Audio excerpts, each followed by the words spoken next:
My name is Walter Bennett, and I turned 85 this spring.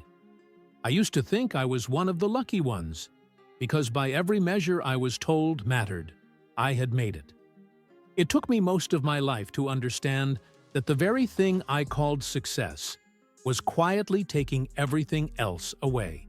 I was born in a small town where nobody had much, but everybody knew each other's name. My father worked at a hardware store, and my mother took in sewing. We didn't talk about dreams in our house. We talked about security, a steady job, a paid-off house, food on the table. That was the finish line as far as my parents were concerned, and I believed them. I did well in school, not because I loved learning, but because I loved the praise. Teachers said I had potential. Relatives pinched my cheek and said I was going places. I didn't even know where places was, but I knew it was somewhere far from small rooms and second-hand furniture. I was the first in my family to go to college. The day I left, my mother cried like I was going to war. My father shook my hand instead of hugging me, like I had already become someone else. I remember promising them I'd make it worth it. I didn't realize that promise would become the rule that ran my whole life. After college, I got a job in the city with a big firm. The building had glass walls and shiny floors, and everyone walked fast like they were late for something important. I loved that feeling, like I had stepped onto a moving train and finally caught up with the world. I met my wife, Eleanor, at a friend's dinner party when I was 28. She had a quiet laugh and a way of looking at you that made you feel like you were the only person in the room. She worked at the public library and talked about books the way other people talked about vacations. I told her about my job, my plans, the promotions I was aiming for. She listened, smiling, and said she just wanted a life that felt full. I thought full meant successful. I didn't ask what it meant to her. We got married 2 years later. I promised her we'd have a beautiful home, nice things, a life our parents could only imagine. I meant it as love. She heard it as pressure, though neither of us said that out loud. When our first son was born, I was already working 60 hours a week. I remember holding him in the hospital, feeling something huge and soft open up in my chest. I told myself I'd work even harder now, so he'd never have to struggle the way my parents did. It sounded noble. It felt responsible. It was also the first step in a long habit of being absent for all the right reasons. Promotions came, just like I planned. Bigger office, better title, more money. Each step up required a little more of me. A few more late nights. A few more missed dinners. I always believed the next milestone would finally bring balance. After this deal closes, after this quarter ends, after this next raise. I missed my son's first school play because of a client meeting I couldn't reschedule. I missed my daughter's piano recital because a project was behind schedule. Each time I came home with a gift, a toy, an apology wrapped in paper. My children were polite about it. Eleanor, less so. She never yelled, which somehow made it worse.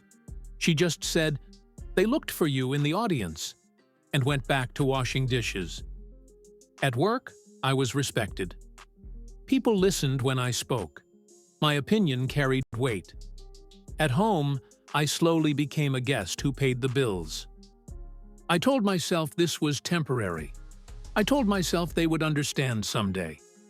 I told myself sacrifice was the price of success, and that I was strong enough to pay it for all of us. In my 40s, I became a partner. It was the kind of achievement they write about in company newsletters. There was a small celebration in the office with a cake and speeches about dedication and leadership. I drove home that night expecting to feel proud, but I mostly felt tired. Eleanor congratulated me, kissed my cheek, and asked if I could take the kids to school the next morning because she had an early appointment. I told her I had a breakfast meeting. She nodded like she expected that answer. We started having the same argument in different forms.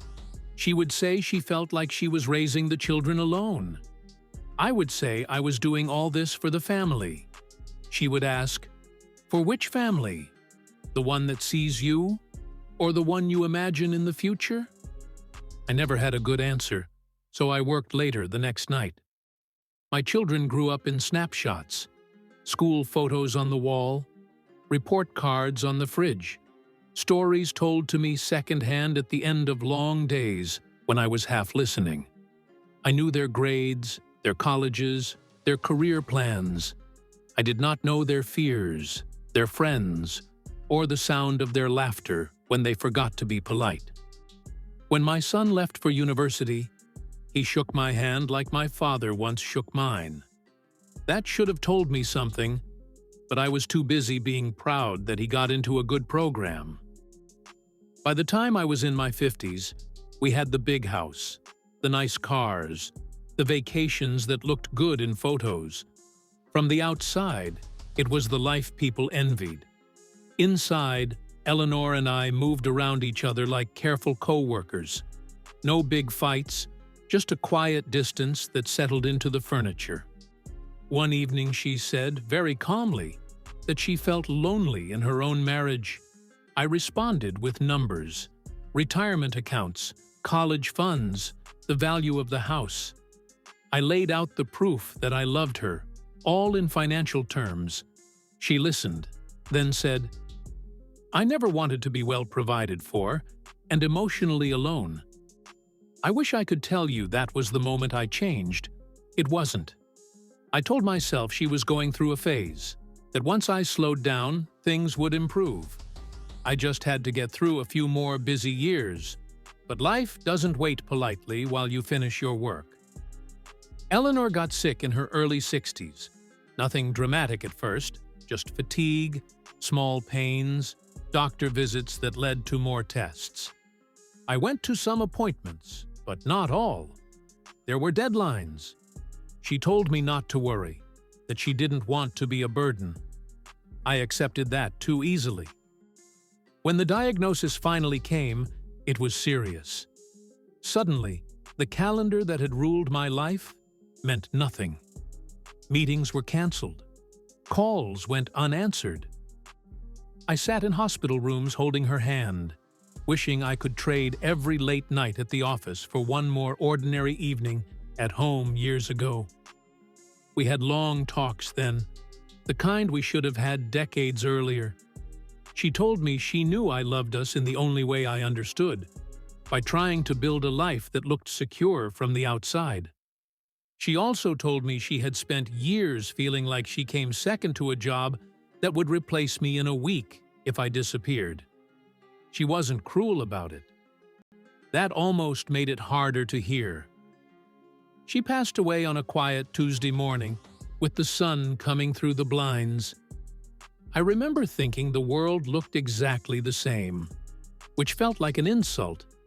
I went home to a house that was too big and too silent, full of things I had bought and moments I had missed.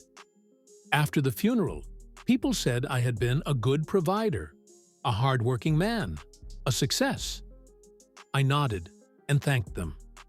Inside, I felt like a man who had followed all the directions and still ended up in the wrong place. Retirement came not long after, though it didn't feel like a reward. Without work, I didn't know who I was supposed to be. My children called, visited on holidays, did their best. They were kind, but there was a carefulness to our conversations, like we were still learning each other's language. I started spending my mornings at a small cafe down the street. I would sit with a cup of coffee and watch young parents come in with toddlers, business people tapping on laptops, older couples sharing the newspaper. I began to see what I had rushed past for decades. Not the big achievements, but the small, ordinary minutes that quietly add up to a life.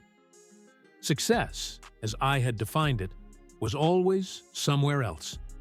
A higher number, a bigger title, a future moment where I could finally relax and be present. I treated the present like a hallway I had to hurry through to reach the real room at the end. Now, at 85, my days are simple. I water the plants Eleanor once cared for. I call my children just to ask how their day was, and I try to really listen. Sometimes I tell my grandchildren stories about their grandmother, about the way she laughed, the books she loved. I am building memories now, but I can't go back and fill in the empty spaces behind us. If you are younger than me, still in the thick of building your life, I am not here to tell you ambition is wrong or that work doesn't matter. It does. Providing for the people you love is a good and honorable thing. But I am asking you to look closely at the price tag attached to the version of success you are chasing. Ask yourself who is quietly paying for it while you are busy earning it. Ask yourself whether the people you love would trade a little comfort for a little more of your time, your attention, your presence at the table. I thought success meant being admired, being secure, being able to say I had made something of myself. At the end of a long life, I have learned it might mean something much smaller and much harder.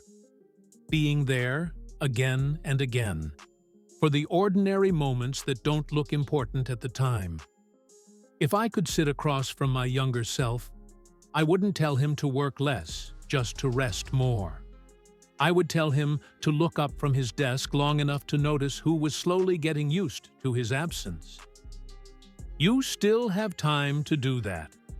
I'm glad you're listening to an old man like me, because if my story can spare you even one regret that follows you into a quiet house, then at least one small part of my idea of success will finally have been worth something.